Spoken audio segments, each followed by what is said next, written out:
সুযোগ করে দিয়েছে, ঈশ্বরকে অনেক অনেক অসংখ্য ধন্যবাদ। কারণ আমি এখানে দাঁড়ানোর কোনো যোগ্য নই। আর ছোটবেলা থেকে যে লেকচার দেওয়া বা বক্তৃতা দেওয়া বা অন্য কোনো কিছু কথা বলা এরকম আমার অভ্যাস নেই। আমার অভ্যাস ছিল একটু অন্যরকম ধরনের, মানে এই জগতের লোক আমি অ্যাকচুয়ালি নই। আমার অভ্যাস ছিল যে একটু নাটক হবে বা একটু গান বাজনা হবে, এরকম ধরনের মানুষকে আনন্দ দিতে পারি বা আনন্দ দিই, বা আমি নিজেও আনন্দ করি, এরকম ভাবে খুব আনন্দ করি। এই জায়গাতে দাঁড়ানোর কোনো যোগ্য আমার নেই। আমি এটা আমার খুব প্রার্থনা ছিল, আমার নয়, আমাদের জয় মিশনের প্রত্যেকটি ভাই বোনের এরকম একটা প্রার্থনা ছিল যে ঈশ্বর এমন একটা কাজ করুক যাতে আমাদের গৌরীপুর মিশনটা প্রত্যেক রবিবার ঈশ্বরের একটা উপাসনা গৃহ, সেখানে যেন প্রত্যেকটা রবিবার ঈশ্বরের আরাধনা হয়। আমি জানি না, কোনো একটা সময় আমি যখন আমার মোবাইলে যখন ছবি দেখি যে আমাদের ভাই প্রশান্ত সাক্ষ্য দিচ্ছে, ওর 14 বছরে ওর প্রার্থনা ছিল। এটা আমাদেরও প্রার্থনা ছিল, কিন্তু আমার কত বছরে ছিল আমি জানি না, কিন্তু আমাদের ভাই প্রশান্ত ওর প্রার্থনা ছিল। যখন আমরা এরকম দেখি যে এরকম এই ভাই প্রার্থনা করছে যে এরকম একটা কিছু হোক, ওই প্রার্থনা করছে, এবং আমি খুব করে প্রার্থনা করতাম, আঙ্কেল ঈশ্বর তুমি আমাদের মিশনে আঙ্কেলের পরবর্তীতে আমরা চাই যেন ওই ছোটদার মঙ্গলদার দেবনাথদাকে খুব করে চাইতাম ঈশ্বরকে যে ঈশ্বর তুমি দেবনাথদার যা এখানে গৌরীপুরে যা সম্পত্তি ছিল সেটা সব তোমাকে দিয়ে দিয়েছে।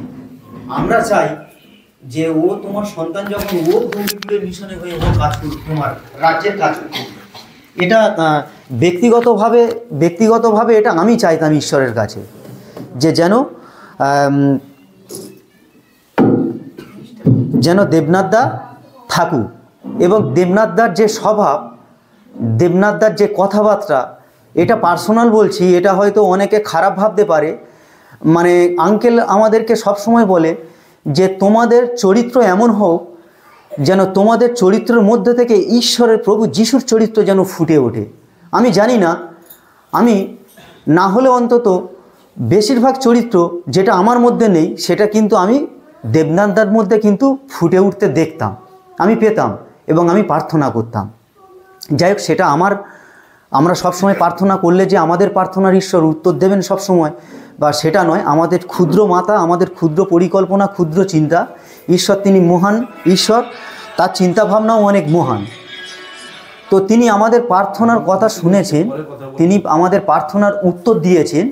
হয়তো তিনি দেবনাথদার কথায় হয়তো নয়, বা দেবনাথদা এমন যেখানে আছেন সেখানে হয়তো এখানকার থেকে আরও অনেক বড় কাজ করছেন, আর সত্যিই সেখানে অনেক বড় কাজ করছেন।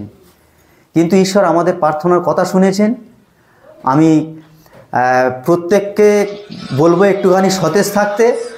ঈশ্বর আমাদের জয় মিশনের গৌরীপুরের ঈশ্বর দুজন মানুষকে দিয়েছেন, দুজন সুপুরুষকে দিয়েছেন। এক আমাদের দিবাকর মণ্ডল, আর দ্বিতীয় সুপ্রিয় বেরা। এই দুটো দাদার জন্য আমরা সবাই মিলে জোরে তালি দিই।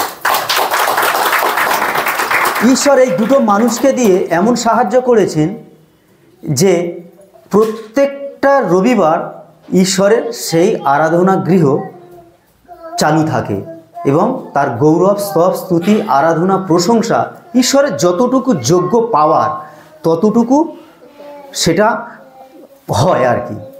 যেটা মাঝখানে হয়েছিল যে হয়তো 15 দিন অন্তর একবার করে হবে এরকম, কিন্তু এটা আমরা বললাম না একটু আগে যে এটা আমাদের ক্ষুদ্র মস্তিষ্কের ক্ষুদ্র চিন্তাভাবনা, কিন্তু ঈশ্বরের সেই চিন্তাভাবনা, সেই পরিকল্পনা ঈশ্বর ঠিক করেছেন। তার জন্য আমাদের একটু অপেক্ষা করতে হবে, তার জন্য আমাদের একটু ধৈর্য ধরতে হবে। ঈশ্বর আমাদেরকে উত্তর, আমি বললাম আমার বাচ্চা কাঁদলো, দোকান থেকে আমি খাবার কিনে দিলাম, আমাদের ঈশ্বর এমন ঈশ্বর নন। একটা গল্প না বললেই মনে নয়, হয়তো আমাকে এখানে অন্য কিছু বলার কথা হয়েছে, আমি একটুখানি বলছি যাতে আপনাদের সুবিধা হয় বুঝতে পরবর্তীকালে। শাসন স্টেশন, বারুইপুরের পরের স্টেশন শাসন, আমাদের ওই লাইনে যেতে একজন খ্রিস্টিয়ান পরিবারের একটা ছেলে, ফ্যামিলি খ্রিস্টিয়ান, এবং তারা এইরকম আমাদের মতো প্রোটেস্ট্যান্ট। সেই বাচ্চাটা উচ্চ মাধ্যমিক পরীক্ষা দেওয়ার পরে বাবার কাছে আবদার করলো যে তুমি আমাকে বলেছো বাইক কিনে দেবে, আমাকে একটা বাইক কিনে দিতে হবে।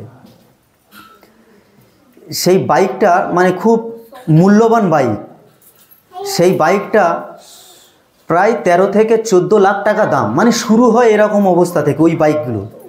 আমি জানি না ওই বাইকগুলোর নাম কি। না না, BMW তখন মার্কেটে আসেনি। আমি এটা বলছি, মানে BMW বাইক তখন মার্কেটে এসছে কিনা জানি না, আমি এটা বলছি 2012 বা 13 হবে, আমি জানি না। যাই হোক, তো তার বাবা মা বললো না তুমি কলেজে যাও তখন দেবো, এখন তোমাকে আমি দেব না। ছেলেটা জোর করলো এবং ছেলেটাকে দিল। 1 মাসের মধ্যে ছেলেটা অ্যাক্সিডেন্ট হলো এবং ছেলেটা মারা গেল। অনেক সময় ঠিক ওই বাচ্চাটার মতো কিন্তু আমরা কাকুতি করি ঈশ্বরের কাছে যে আমাকে দাও, আমাকে দাও, আমাকে দাও। ঈশ্বর হয়তো দেন না। দেন না মানে কি, আমি তখন তার যোগ্য নই, সেটা পাওয়ার যোগ্য আমি নই। তার থেকে কি হয় যে ঈশ্বর হয়তো আমাকে ভালোবাসেন না। আমরা অনেক সময় ঈশ্বরের কাছে রাগ করি এবং ঈশ্বর থেকে সরে যাই বা মুখ ফিরিয়ে নিই।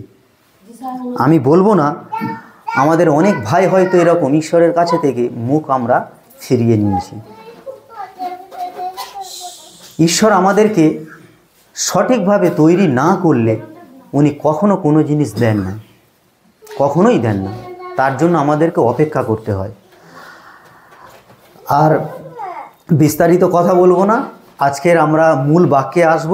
আমরা সবাই জানি যোহন 11 অধ্যায় আমরা খুলব, 17 পদ থেকে 44 পদ অবধি একটু দেখব। এটা আমরা সবাই জানি এবং প্রত্যেকের জানা একটা গল্প। শুধু এটা গল্প নয়, ঈশ্বরের বাক্য এবং সত্য বাক্য।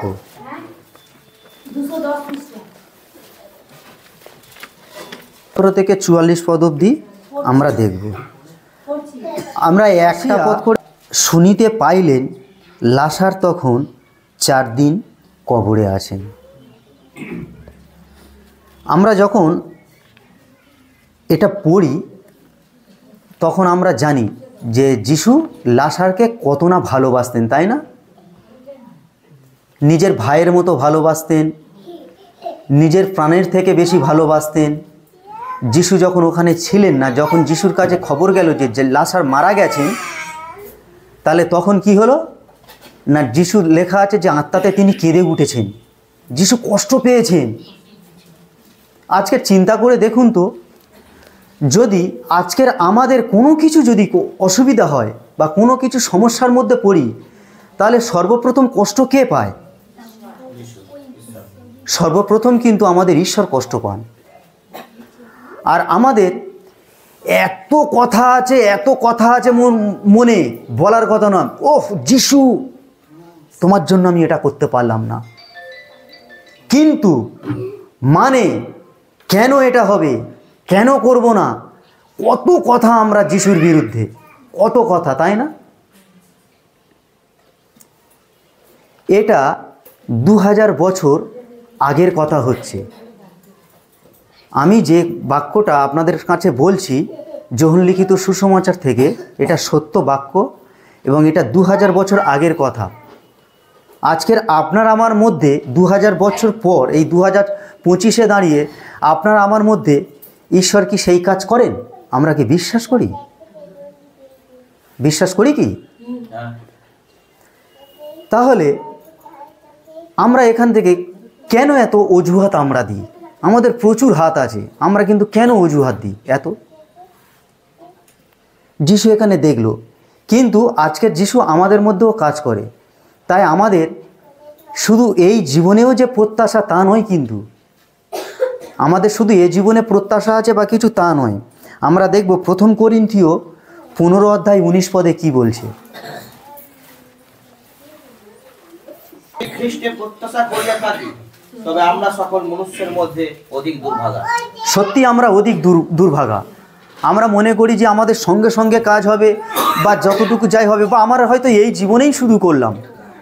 কেউ একজন বলছিল, আমি জানি না, খেয়াল পড়ছে না, দিবাদাও ছিল, পুকুর পাড়ে মাছ ধরতে ধরতে, যে বলরাম কাকু তিনি এরকম ভোরবেলাতে না কখন রাতের বেলা এই বাড়িতে এসছেন, এসে এরকম বলছেন সাক্ষ্য নাকি প্রশান্ত দেবে, মণি দেবে, এরা জানে এসছে। আমি বললাম না, আমাকে তোমরা সবাই ক্ষমা করো, ওটা বলরাম কাকু আসেন, ওটা এসছে শয়তান, কারণ বলরাম কাকু আসতে পারেন না। বাইবেল আমাদেরকে বলেন মরে যাওয়া মানে শেষ হয়ে যাওয়া, এবং প্রত্যেকটা মানুষের আত্মা আছে, সেই আত্মা একটা জায়গাতে স্থানে থাকেন। যিশুর যখন দ্বিতীয় আগমন আসবেন, যিশুর দ্বিতীয় আগমনের সময় যিশু যখন বিচার করিবেন, তখন সেই আত্মাগুলো উঠবে। আর শয়তান বিভিন্ন মানুষের রূপ ধরে প্রলোভন দেওয়ার জন্য, ভয় দেখানোর জন্য, তার পথে নিয়ে আসার জন্য, চুরি করার জন্য শয়তান বিভিন্ন রকম রূপ নিতে পারে, রূপসজ্জা সাজতে পারেন শয়তান। আর সেটাকে আমরা ভুলে যাই, আমরা প্রলোভনে পড়ি। তাই বলরাম কাকু আসেননি, ওটা শয়তান এসেছিল। আমি জানি না ওই গল্পটা কি, পরে আমরা হয়তো শুনবো প্রশান্তর কাছ থেকে, দাদা বলছিল। 18 পদে বলছেন, বৈথনিয়া জেরুসালেমের সন্নিকট কম বেশ 1 কোষ দূরে কে ছিলেন? জিহুদা ছিলেন। জিহুদা কিন্তু ওইখানে ছিলেন না, তিনি 1 কোষ দূরে ছিলেন। 1 কোষ সমান প্রায় 1.5 কিলোমিটার দূর। 1.5 কিলোমিটার মানে আমরা তখন তো পায়ে হেঁটে চলাচল হতো, তখন যিশু পায়ে হেঁটেই এসেছিলেন।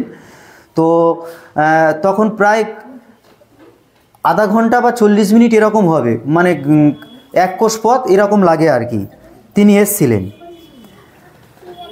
আর জিহুদীদের অনেকে মার্থা ও মরিয়মের নিকটে আসিয়াছিল, যেন তাহাদের ভ্রাতার বিষয়ে তাহাদিগকে সান্ত্বনা দিতে পারেন। কি সান্ত্বনা দেবেন? যে ভাই মারা গেছে, তোমরা কেঁদো না, যা হওয়ার হয়ে গেছে, যিশু এসেছেন বা যিশু আসছেন, যিশু ঠিক পার করে দেবেন, তোমার ভাই আর নরকে যাবেন না, এরকম স্বর্গে চলে যাবে, যিশু প্রার্থনা করে দেবে, তিনি ঈশ্বরের পুত্র, উমুক তুমুক, এরকম একটা ব্যাপার। মানুষের পরিকল্পনা কি ছিল, চিন্তা কি ছিল, এরকম না? আমাদের চিন্তা ভাবনা কি থাকে?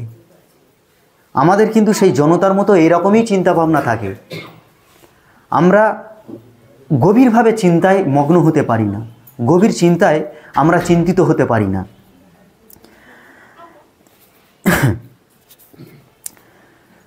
মার্থা শুনিলেন যিশু আসিয়াছেন, তিনি গিয়া তাহার সহিত সাক্ষাৎ করিলেন, কিন্তু মরিয়ম গৃহে বসিয়া রহিলেন। তা বলে কি মরিয়ম কি জানতেন যে যিশু আজকের একটা মিরাক্কেল কাজ করবেন, আমি যাব না, আমি এরকম বসে থাকবো, যা করে মার্থা যাক, মার্থা বোঝে না সোজে না, মার্থা যা করে করুক, এরকম কি? তা নয়। মরিয়মও প্রার্থনা করছিলেন ভাইয়ের জন্য, কিন্তু ভাই যে পুনর্জীবন পাবেন সেটার জন্য নয়। তার ভাই মারা গেছে, একটা বেদনা, কত কষ্ট আমরা জানি না। কারোর ভাই, কারোর বাবা, কারোর মা, কারোর সন্তান কেউ যদি মারা যায়, সে কষ্ট সে তারাই বোঝে। আজকের মরিয়ম ও তাই করেছিল, আর মার্থা ছুটে গিয়েছিল যিশুর কাছে। আমরা দেখব রোমিও 1 অধ্যায় 20 পদটা দেখব।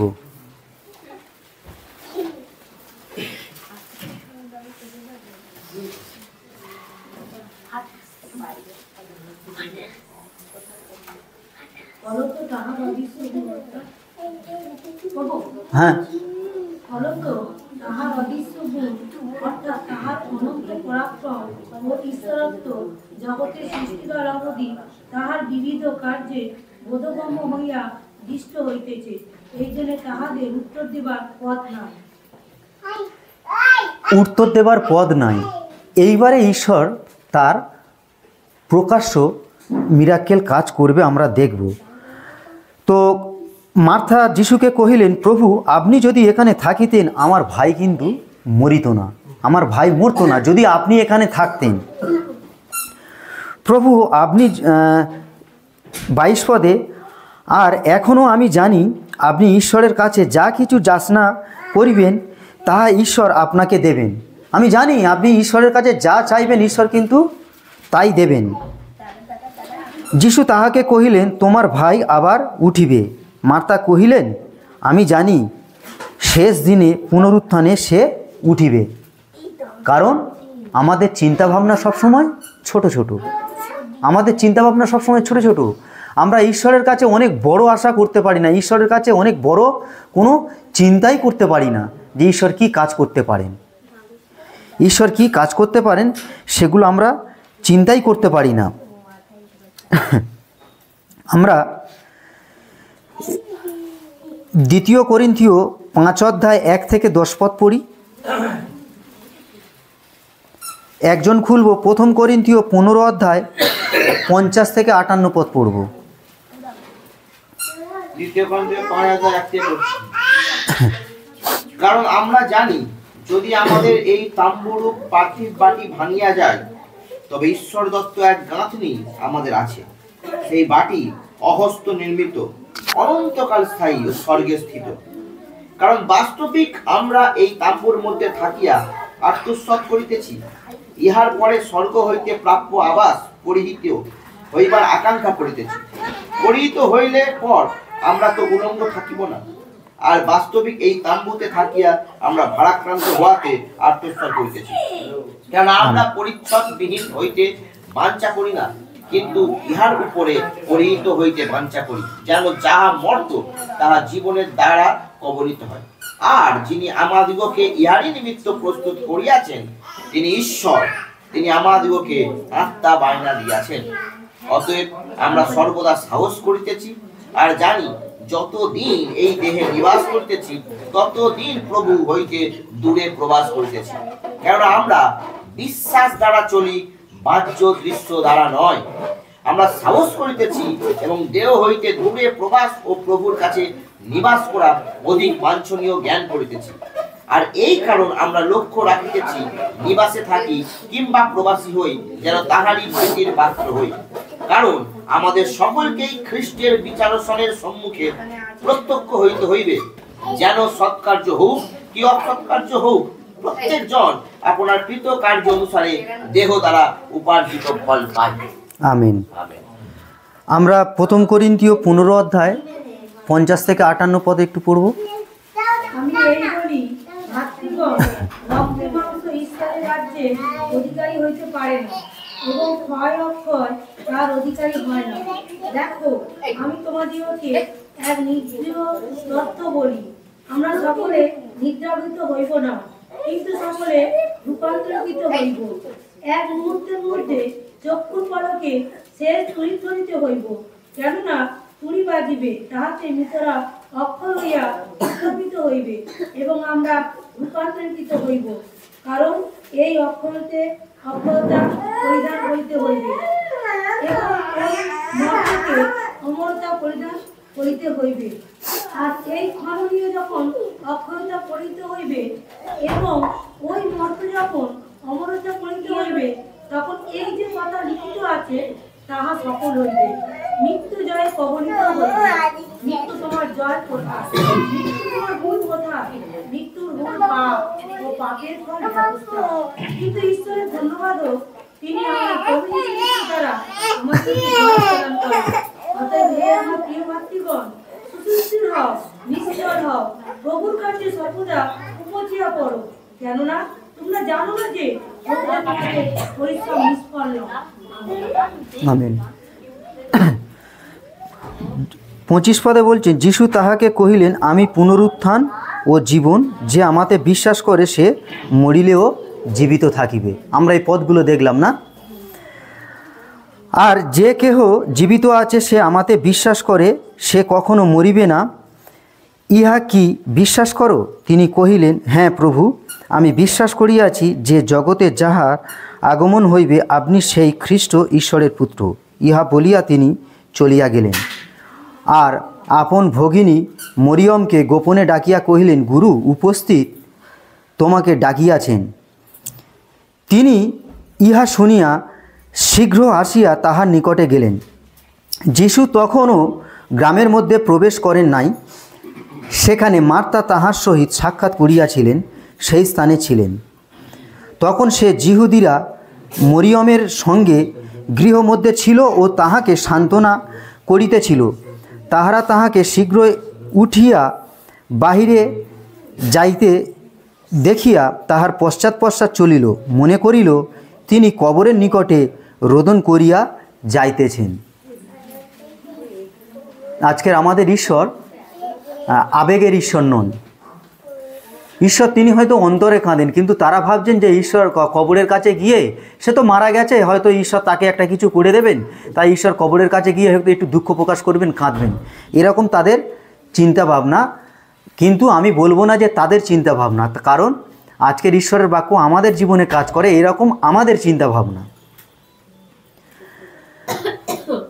এখানে ছিলেন মরিয়ম, যখন সেখানে আসিলেন তখন তাহাকে দেখিয়া তাহার চরণে পড়িয়া বলিলেন, প্রভু, আপনি যদি এখানে থাকিতেন আমার ভাই মরিত না। যিশু যখন দেখিলেন তিনি রোদন করিতেছেন ও তাহার সঙ্গে সঙ্গে যে যিহুদিরা আসিয়াছিল তাহারাও রোদন করিতেছেন, তখন আত্মাতে উত্তেজিত হইয়া উঠিলেন ও উদ্বিগ্ন হইলেন, আর কহিলেন, তাহাকে কোথায় রাখিয়াছ? তাহাকে কোথায় রাখিয়াছ? তাহারা কহিলেন, প্রভু, আসিয়া দেখুন। যিশু কাঁদিলেন। তাহাতে যিহুদিরা কহিল, দেখো ইনি তাহাকে কেমন ভালোবাসিলেন। আমরা দেখব ইব্রিয় 4 অধ্যায় 15 থেকে 16 পদ।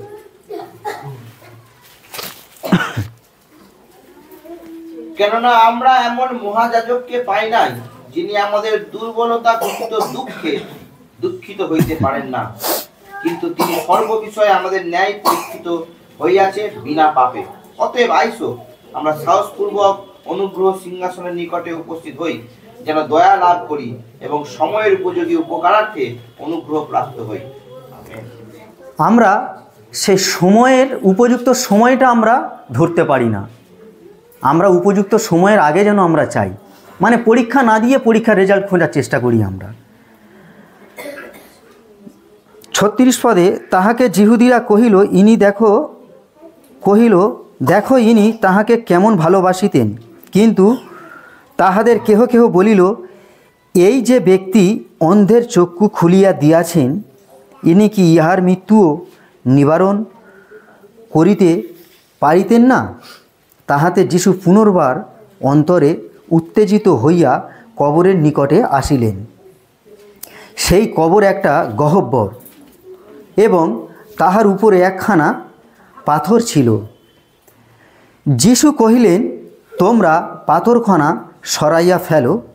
মৃত ব্যক্তির ভগিনী মার্তা তাহাকে কহিলেন, প্রভু, এখন ইহাতে দুর্গন্ধ হইয়াছে, কেননা আজ 4 দিন। তাহলে লাশ আর মারা গেছে কতদিন? 4 দিন।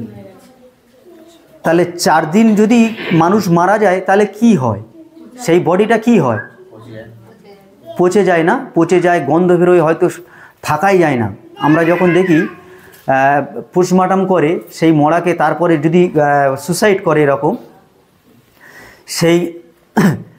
সেই লাশটাকে যখন নিয়ে আসা হয় বড় জোর 3 দিন, 4 দিনও হয় না, প্লাস্টিকে করে মুড়িয়ে, তাও সহ্য করা যায় না, বিভিন্ন রকম সেন্ট দিয়ে সেই লাশটাকে আনা হয়, তাই না?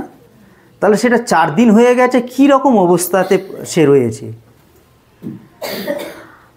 এখানে আরও একটা কথা কিন্তু ঈশ্বর আমাদেরকে বারবার করে স্মরণ করিয়ে দেন। আচ্ছা বলুন তো,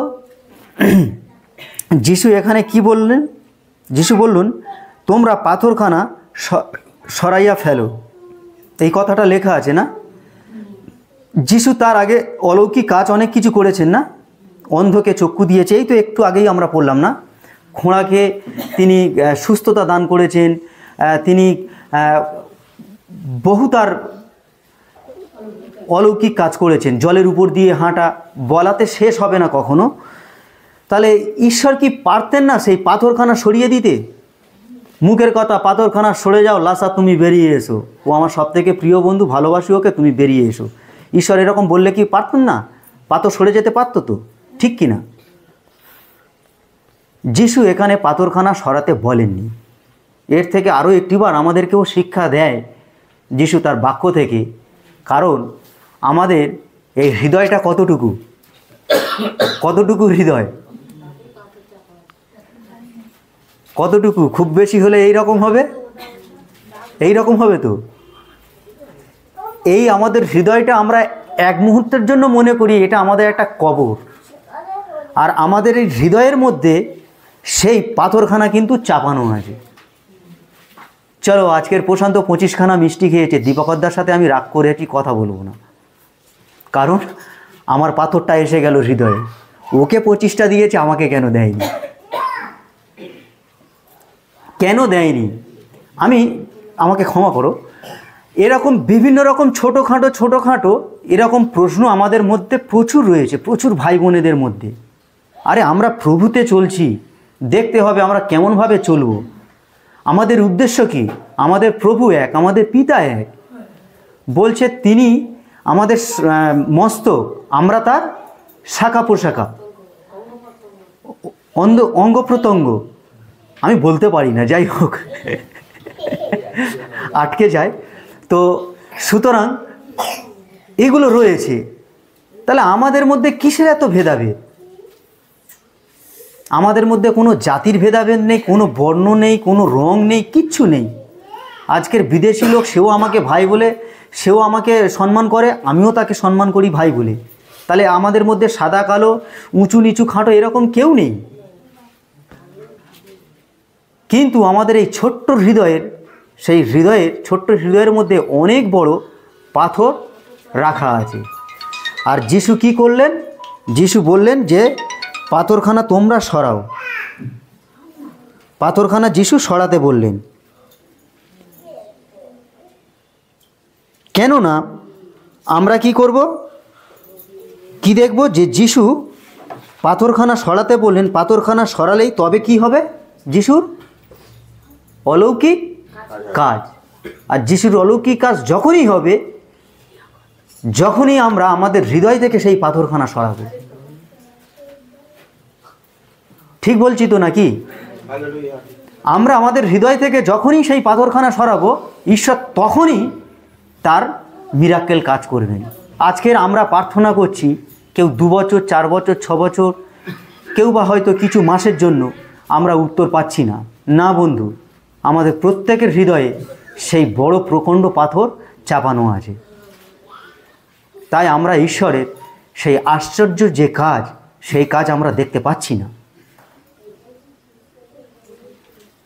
আরও একটা জায়গাতে লেখা আছে, আমার মনে নেই পথ, আঙ্কেল বা সুপ্রিয়দা হয়তো জানেন, যে তোমাদের বিশ্বাস যদি সরিষার দানার মতো হয়, তাহলে পর্বতকে বলো, পর্বত উপড়ে গিয়ে সমুদ্রে পড়বে। মার্ক 11:24। সরিষা দানা কতটুকু? আয়তনে কতটুকু সরিষা দানা? একদম ছোট্ট না? তাহলে বলেছে এই রকম বেলুনের মতো বিশ্বাস করো। বলেছে বেলুনের মতো বিশ্বাস করো। এই যে বেলুনটা ফোলানো আছে, এটা তো অনেক বড়। বা বলেছে কি যে এইরকম একটা প্রকাণ্ড, এরকম একটা বড় দিয়ে দিলাম এই জায়গা, বা একটা গ্রাম যেরকম আছে সেরকম একটা গ্রামের মতো বা শহরের মতো তোমরা বিশ্বাস করো, তবে তোমাদের আশ্চর্য কাজ দেবে, যা বলবে তোমরা তাই করতে পারবে। এরকম বলেছে কি? সরিষা দানা বলেছে। তাহলে আমাদের বিশ্বাসটা কতটুকু? সরিষা দানা। তাহলে তার কত গুণ তিনি কাজ করবেন আমাদের জীবনে। একটা পর্বত কতটা বড়, আয়তনে কত? দিবাকর্তার ঘরবাড়ির মতো এরকম বড় পাহাড়, এরকম বড় নাকি? তাহলে কত গুণ? তার কখনো মাপ করা যায় না। তাহলে একটা সরিষা দানার যদি কয়েক গুণ যদি বড় করে যদি একটা তার পর্বতকে বা পাহাড়কে যদি মাপা যায়, তাহলে কত গুণ আমার আইডিয়াতে নেই, আমার চিন্তাধারাতে নেই। আমার মনে হয় এটাকে যদি কেউ ক্যালকুলেটারে যদি হিসাব করে, আমার মনে হয় ক্যালকুলেটারে ধরবে না যে কত গুণ বড় হতে পারে একটা সরিষা দানার। এটাকে যদি ডবল যদি করা যায়, তাহলে একটা পাহাড় কত গুণ বড় হতে পারে। তাহলে বিশ্বাস যদি সরিষা দানার মতো হয়, তাহলে সেই পাহাড় পর্বত উপড়ে গিয়ে পড়বে। কার কথায়? আমার বিশ্বাসে, আমার মুখের কথায় সেই কাজ হবে। তাহলে সেই বিশ্বাস, আর সেটা কি না? আমার হৃদয়ের সেই কবর। যিশু বলছে সেই আমার হৃদয় কবরে থেকে এই পাথরখানা সরাও। এই দলাদলি নয়, এই হিংসি নয়, বরং আমি দেখব আমার যে ভাই দুর্বল আছে, যে ভাই হয়তো অসুবিধায় আছে, আমি তার জন্য আমার অন্তরাগারে, আমি গোপনে ঈশ্বরের কাছে প্রার্থনা করব। ও পারে না, ওকে তুমি ক্ষমা করো। ও চাইছে, হয়তো উঠতে চাইছে, ও বলছে আমি এগুলো পছন্দ করি না, তুমি ওকে সাহায্য করো প্রভু। আমরা তার জন্য প্রার্থনা করব। আমাদের প্রধান অস্ত্র কি? প্রার্থনা। আমাদের প্রধান অস্ত্র হলো প্রার্থনা। আর আমাদের হরণ করে কে? শয়তান। আমাদেরকে ঈশ্বরের পথ থেকে হরণ করে নিয়ে যায় কে? শয়তান। বাইবেলে বলছে শয়তান কিসের ন্যায়? গর্জনকারী সিংহের ন্যায়। সিংহ কি? সিংহ হলো বনের রাজা। আজকের বলুন তো, সিংহ বনের রাজা, তাহলে সেই রাজা আমাদেরকে হরণ কর। আর আমাদের যিশু রাজাদের রাজা। যিশু রাজাদের রাজা। তাহলে যিশুও রাজা, সিংহও রাজা, কিন্তু দুটো রাজার মধ্যে তফাৎ আছে। দুটো রাজার মধ্যে তফাৎ আছে। আজকের ঈশ্বর আমাদেরকে শিক্ষা দেওয়ার জন্য সিংহের কথা কেন বললেন? সিংহের কথা কেন বললেন? সিংহ শিকার করে কিসের দ্বারায়? তার ধারালো নখ আর তার ধারালো দাঁতের দ্বারা, তাই না? কিন্তু একটা সিংহ সে যখন ওই রকমভাবে শিকার করতে করতে করতে করতে একটা বয়স যখন হয়, যখন সেই সিংহটা বুড়ো হয়ে যায়, তখন তার নখগুলো ক্ষয়ে যায়, দাঁতগুলো ক্ষয়ে যায়, সে তখন আর শিকার করতে পারে না। পারে? এটা আমরা যদি একটু সিংহর বিষয়ে যদি আমরা দেখি বা ভাবি, বা আমরা যদি এরকম কোনো রকম সিনেমাতে যদি দেখি, আমরা বুঝতে পারি সে কিন্তু আর শিকার করতে পারে না। তখন কোনো পাখি এসে ঠোকর দিয়ে যায়, শিয়ালে এসে হয়তো চাঁটা মেরে চলে গেল, মানে এরকম ধরনের হয়। এই অপমান, এই চরম অপমান কিন্তু সিংহ আর সহ্য করতে পারে না। তখন সিংহ কি করে? নিজেকে নিজে আত্মহত্যা করে। এটা অনেকে হয়তো আমরা জানি, অনেকে জানি না। সিংহ সত্যি, প্রত্যেকটা সিংহ সে নিজেকে নিজে তার বৃদ্ধ অবস্থাতে যখন সে শিকার করতে পারে না, সে আত্মহত্যা করে। এটা সত্যিই আত্মহত্যা করে। আপনারা দেখে নেবেন বা শুনে নেবেন পরে। কখন? যখন সে পরাস্ত হয়। তাহলে আজকে আমার আপনার হৃদয় থেকে সেই পাথরখানা সরালে শয়তান যখন আমার কাছে পরাজয় হবে, শয়তান যখন আমার কাছে বয়স্ক হয়ে যাবে আর আমাকে হরণ করতে পারবে না, তখন সে নিজেকে নিজে আত্মহত্যা করে মরবে। তার মানে আমাকে সে ছেড়ে দেবে। যেমন ছেড়ে দিয়েছিল আমরা সবাই জানি ইয়োবকে, তাই না? ইয়োবকে বিভিন্ন রকমভাবে প্রলোভন দিয়েছিল, বিভিন্ন রকমভাবে ইয়োবকে শয়তান ধরেছিল যে ও শয়তানের দলে ইয়োবকে নিয়ে নেবে, কিন্তু পারেনি। শেষে কি হলো? শয়তান ছেড়ে চলে গেল। শয়তান ছেড়ে চলে গেল। আজকে আপনাকে আমাকে সেই ইয়োবের মতো বিশ্বাসে থাকতে হবে যে শয়তান, আমরা মনে করি যে শয়তান আমাদেরকে হরণ না করে, শয়তান সে নিজে তার শুরু থেকে জীবনকাল অবধি লেখা আছে, আমাদের শুরু থেকে জীবনকাল অবধি শয়তান মৃত্যু পর্যন্ত শয়তান আমাদেরকে প্রলোভন দেখায় এবং পরীক্ষায় ফেলে। যদি আমরা বিশ্বাসে স্থির থাকি, তাহলে শয়তান আমাদের কাছ থেকে পরাস্ত হয়, বুড়ো হয়, এবং শয়তান সে নিজে সুসাইড করে চলে যায়। লেখা আছে খ্রিস্ট তিনি যখন ক্রুশে মরছেন, শয়তানের মস্তক তিনি চূর্ণ করলেন, লেখা আছে, তাই না? তার মাথাকে তখন ভেঙে দিয়েছেন। যদি আমরা বিশ্বাস করি, যদি আমরা বিশ্বাস না করি, তাহলে যিশু আজও পর্যন্ত শয়তানের মস্তক চূর্ণ করেননি। যিশু আজও পর্যন্ত শয়তানের সমতুল্য নয়। শয়তান অনেক বড়, যিশু অনেক ছোট। যদি আমরা বিশ্বাস না করি, আমাদের বিশ্বাস যদি না থাকে, তো এখানে যিশু বললেন তোমরা পাথরখানা সরাও। তাই আমরা আমাদের হৃদয়ের পাথর সরাবো আর দেখব কি তার মিরাক্কেল কাজ। 39 পদে বলছেন তোমরা পাথরখানা সরাইয়া ফেলো। মৃত ব্যক্তি ভগিনী মার্তা কহিলেন, প্রভু, এখন ইহাতে দুর্গন্ধ হইয়াছে আজ 4 দিন। তাহলে আজকের কত দিন? 4 দিন। যিশু তাহাকে কহিলেন, আমি কি তোমাকে বলি নাই যে যদি বিশ্বাস করো তবে ঈশ্বরের মহিমা দেখিতে পাবে? তাহলে আমাদের বিশ্বাস কোথায়? আজকে লাসার তো জীবিত হবেন, লাসার তো কবর থেকে বেরিয়ে আসবেন, আমরা জানি, কিন্তু আমাদের হৃদয় থেকে আমাদের সেই শয়তানের বন্ধন কি বেরোবে? আমরা আমাদের সেই হৃদয়ে দ্বারে, যিশু দ্বারে আঘাত করছেন, আমরা কি আমাদের সেই দ্বার খুলে দিচ্ছি? যিশুকে কি আহ্বান করছি যে হে প্রভু যিশু, তুমি আমার সমস্ত পাপ ক্ষমা করো, আর আজকে তুমি আমার হৃদয়ে এসো, আজকের থেকে তুমি আমাকে নতুন জীবন দাও, আজকের আমার জীবনকে তুমি পরিবর্তন করো, আমার জীবনকে তুমি নতুনভাবে সৃষ্টি করো, আমাকে নতুন সৃষ্টি করো। আমরা কি সেটা বলছি? আমরা দেখব যোহন লিখিত সুসমাচার 3 অধ্যায় 16 এবং 17 পদ কি বলছেন। 16-17 পদ সবাইয়ের মুখস্থ একটা পদ না?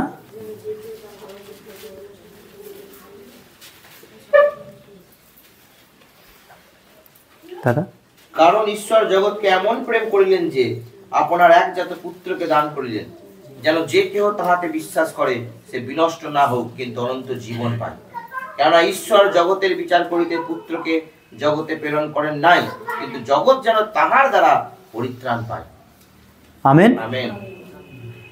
যিশু যদি বিচার করতে আসতেন না, আজকে আপনারা এখানে কেউ বসতেন না, আমরাও কেউ আসতাম না। বিচার করার লোক আলাদা। তাহলে এখানে একটা প্রশ্ন, যিশু কেন তিনি পরিত্রাণ দিবার জন্য এসছেন, তাই না? যিশু কেন এলেন? কারণ যিশু তো এরকম অনেক বাক্য আমরা দেখব যে পুরাতন নিয়মে অনেক বাক্য ঈশ্বর দিয়েছেন বা জানছেন, তাহলে সেখান থেকে হয়তো আমরা জানতে পারতাম, তাই না? সেখান থেকে জানতে পারতাম। কিন্তু যিশুকে এই পৃথিবীতে মানুষ রূপে জন্মানোর একটাই কারণ তিনি মানুষ রূপে যদি না জন্মাতেন, তিনি যদি আমাদের কাছে এসে তার রাজ্যের সুসমাচার যদি আমাদেরকে না দিতেন, তাহলে আমরা কখনোই বুঝতাম না। তাহলে সেই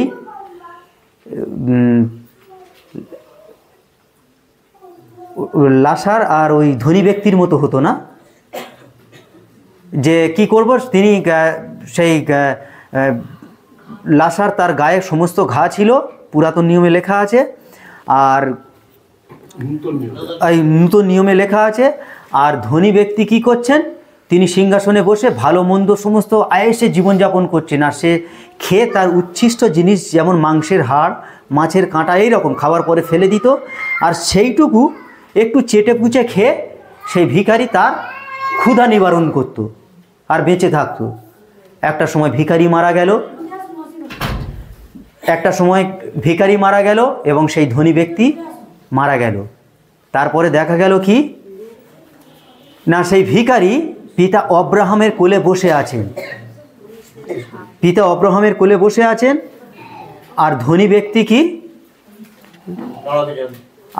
ব্যক্তি কি নরকে তিনি যন্ত্রণা সহ্য করছেন, সেই নরকের আগুনে তিনি পুড়ছেন, চিৎকার করছেন, আর সেই এক ফোঁটা জলের জন্য। আর সেই চিৎকার পৌঁছাচ্ছেন না কোথায়?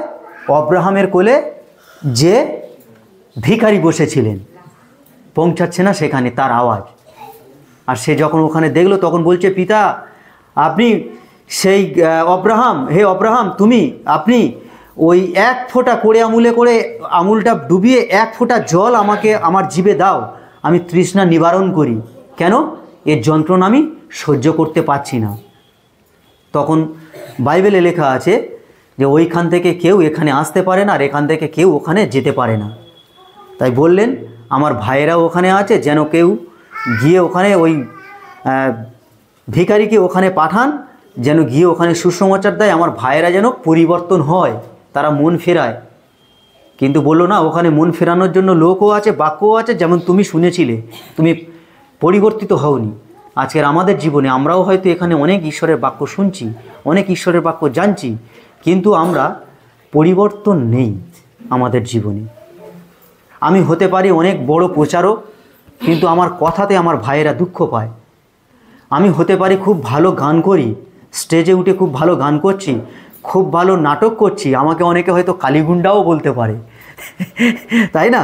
মানে এরকম, যেমন দিবাকরদাকে খুব সুন্দর মানিয়েছিল, এরকম হয়তো অনেকে বলতে পারে। কিন্তু আমাদের মধ্যে অনেকে হিংসি করে। এটা প্রভু কখনো চান না।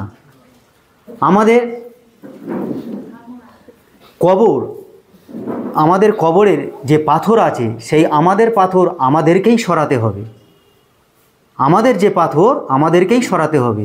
ঈশ্বর তিনি ঢুকতে চান, আমরা যদি পাথরখানা না সরাই, তাহলে ঈশ্বর ঢুকতে পারেন না।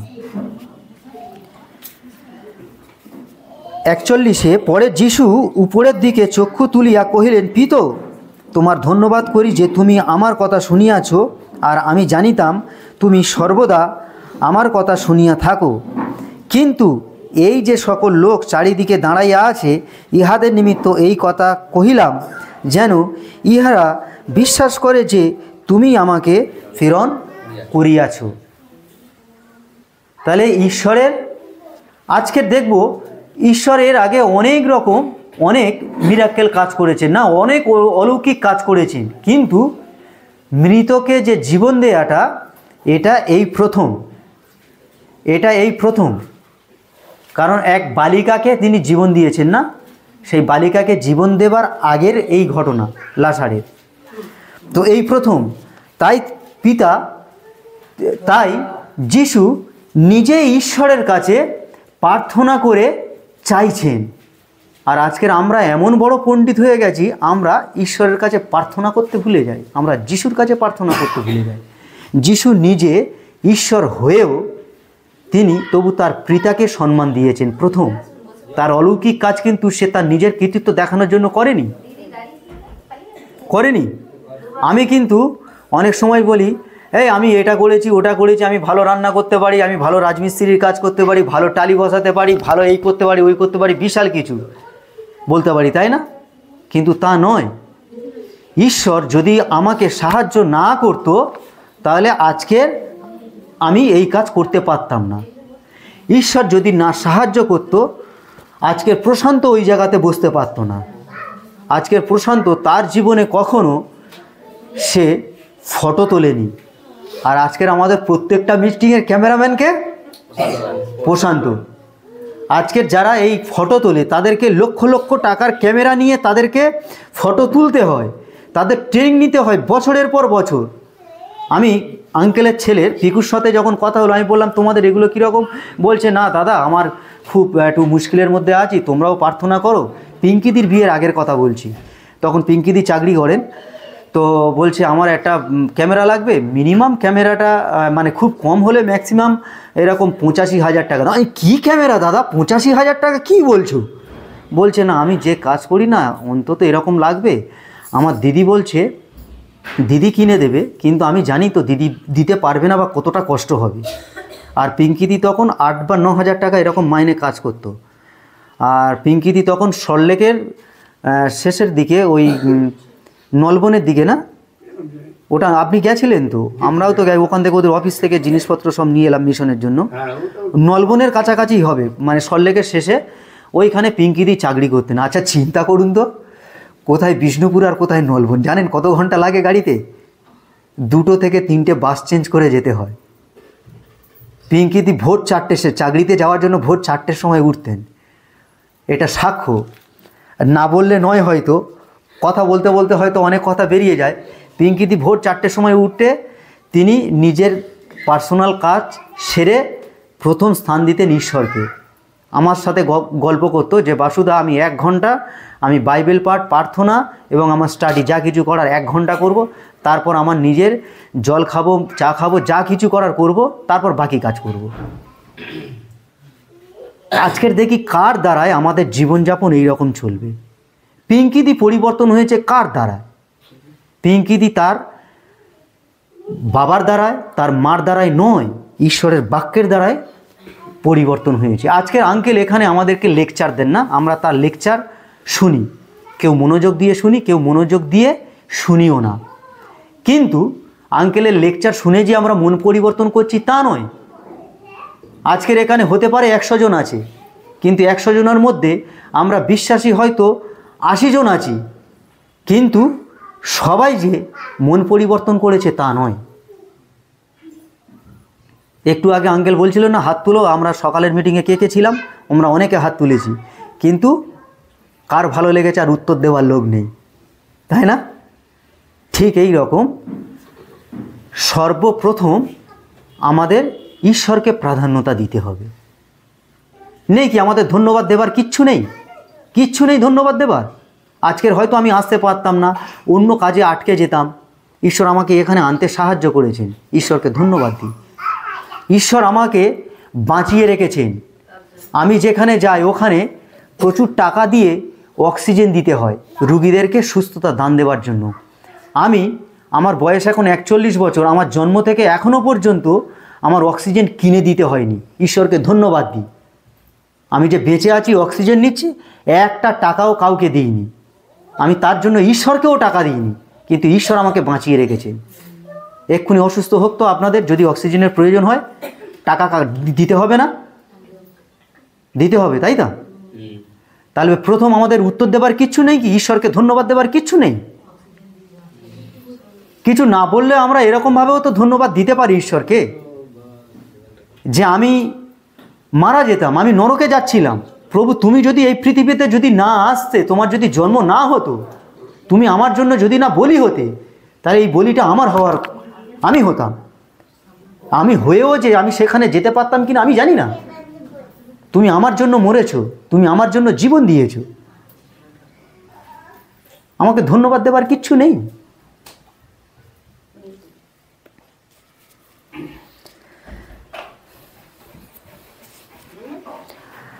চুয়াল্লিশে, তাহাতে সেই মৃত ব্যক্তি বাহিরে আসিলেন, তাহার চরণ ও হস্ত কবরবস্তে বদ্ধ ছিল এবং মুখ গামছায় বাঁধা ছিল।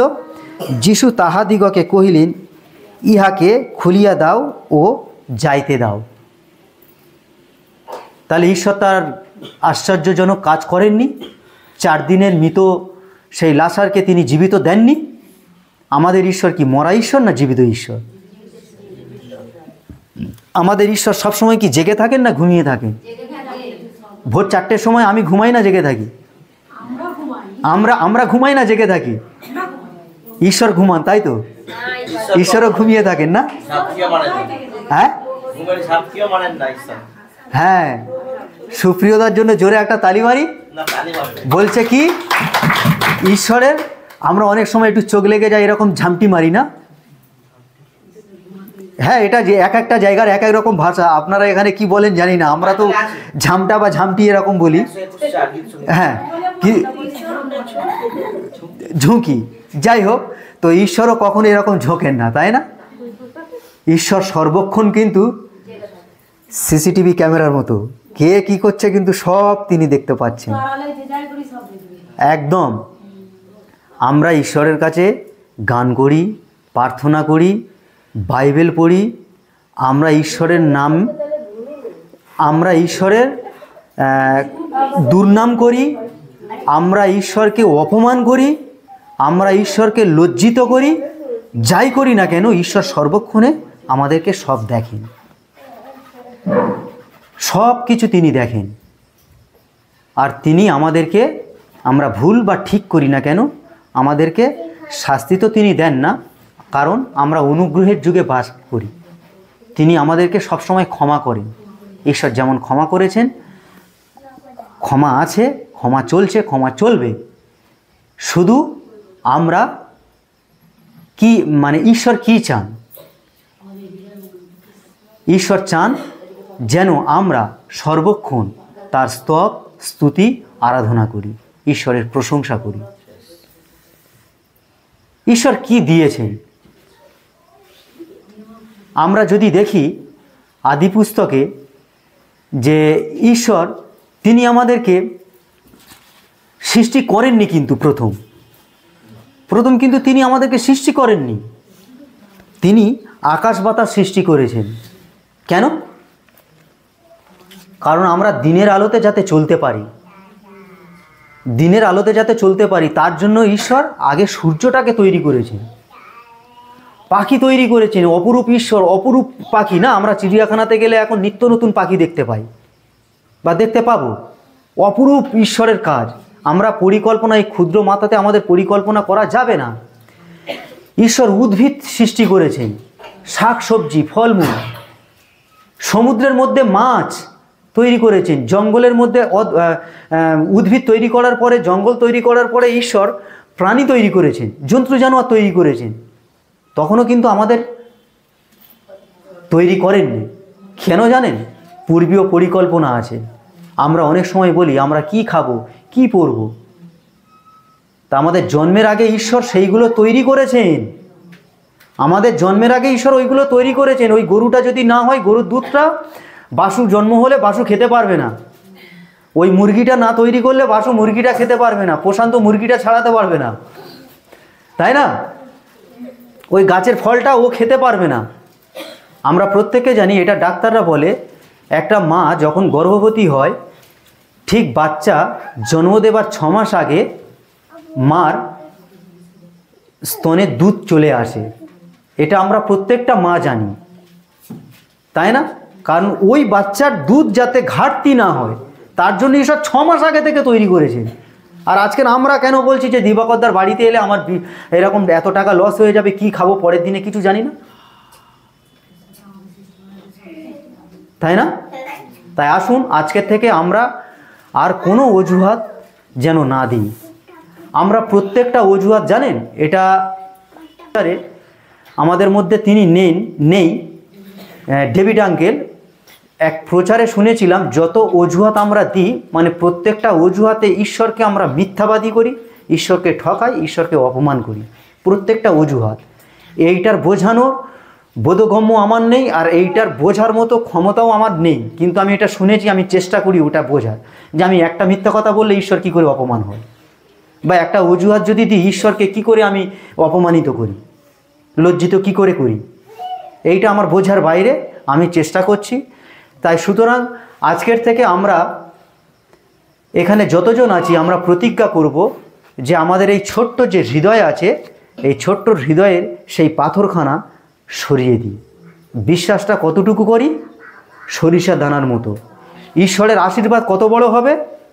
সেই পাহাড়ের মতো হবে। কারণ আমরা হাত দিয়ে হয়তো এইখান থেকে এই বেঞ্চ আছে এটা ঠেলতে পারবো না, কিন্তু ঈশ্বর বলছে তুমি মুখে বলবে, তোমার স্পর্শ করতে হবে না, ঠেলতে হবে না, তুমি মুখে বলবে, ওই পাহাড়টা উবড়ে নদীতে পড়বে না?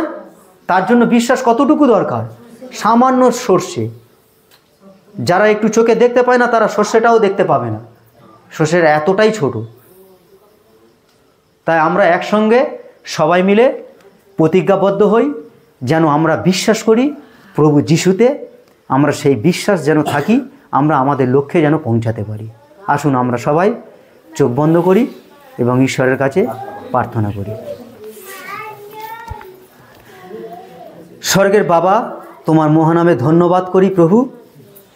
তুমি জানো যে আমি অধম, অযোগ্য, আমি এখানে কোনো দাঁড়ানোর যোগ্য নই প্রভু।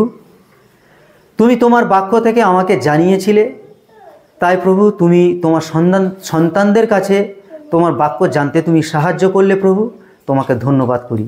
তুমি আমাকে আরও জ্ঞান দাও, আমাদের বোঝার ক্ষমতা তুমি দাও, আমাদের বোঝার ক্ষমতা তুমি দাও প্রভু, আমরা যেন বুঝতে পারি আমরা আমাদের হৃদয়ের মধ্যে প্রভু যে পাথর দিয়ে আমাদের যে কবরটাকে আমরা চেপে রেখেছি প্রভু, তুমি তোমার বাক্য থেকে বলেছো যে তোমরা পাথরখানা সরাও প্রভু। তুমি পাথর সরাতে পারতে প্রভু, কারণ তুমি আমাদেরকেও চাও যে আমরা যেন তোমার কাছে আসি।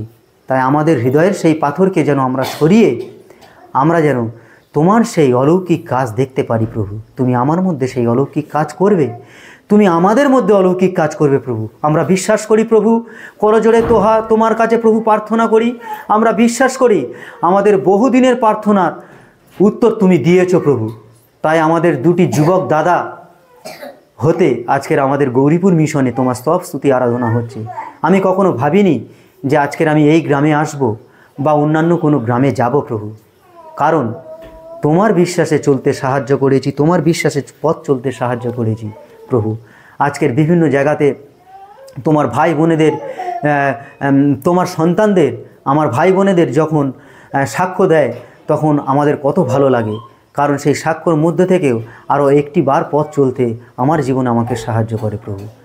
আমি তোমার থেকে অনেক দূরে চলে গেছিলাম প্রভু, তুমি জানো প্রভু, আজকে তুমি ফিরিয়ে আনতে সাহায্য করেছো, তোমাকে ধন্যবাদ দিই প্রভু। কারণ আমার মনের মধ্যে প্রভু সেই একখানা আমার কবরে, সেই একখানা পাথর নয়, আমার কবরে প্রচুর পাথর ছিল প্রভু, প্রচুর পাথর ছিল। তুমি আস্তে আস্তে করে সেই তোমার পবিত্র আত্মার দ্বারা সরাতে সাহায্য করছো, তোমাকে ধন্যবাদ দিই প্রভু। তুমি আগামী দিন আমার এই হৃদয়ের কবর যেন সম্পূর্ণরূপে খোলা থাকে প্রভু, আমাদের প্রত্যেকের হৃদয়ের কবর যেন খোলা থাকে, তোমার সেই অলৌকিক কাজ যেন আমরা দেখতে পাই। তুমি আমাদের প্রত্যেকের জীবনে অলৌকিক কাজ করো। তুমি যেমন বলেছিলে লাসার তুমি বেরিয়ে এসো, আমি জানি একটা দিন তুমি আমাদের প্রত্যেককে নাম ধরে ডাকবে, আর আমরা প্রত্যেকে সেই সময় উঠে তোমার সামনে দাঁড়াবো প্রভু। তোমার স্তব স্তুতি আরাধনা প্রভু, তোমার সংকীর্তন আমরা করব প্রভু, তোমার গৌরব করব প্রভু। আমরা জানি, বিশ্বাসে আমরা চলবো প্রভু। তুমি আমাদেরকে ক্ষমা করো, তুমি আমাদেরকে সেই গর্জনকারী সিংহের হাত থেকে তুমি বাঁচাও, যেন আমার মধ্যে যে সিংহ আছে প্রভু, সে যেন আত্মহত্যা করে পরাজয় করে সে যেন বেরিয়ে যায়। আমাদের মধ্যে প্রভু তুমি সেই কাজ করো, তুমি দয়া করো।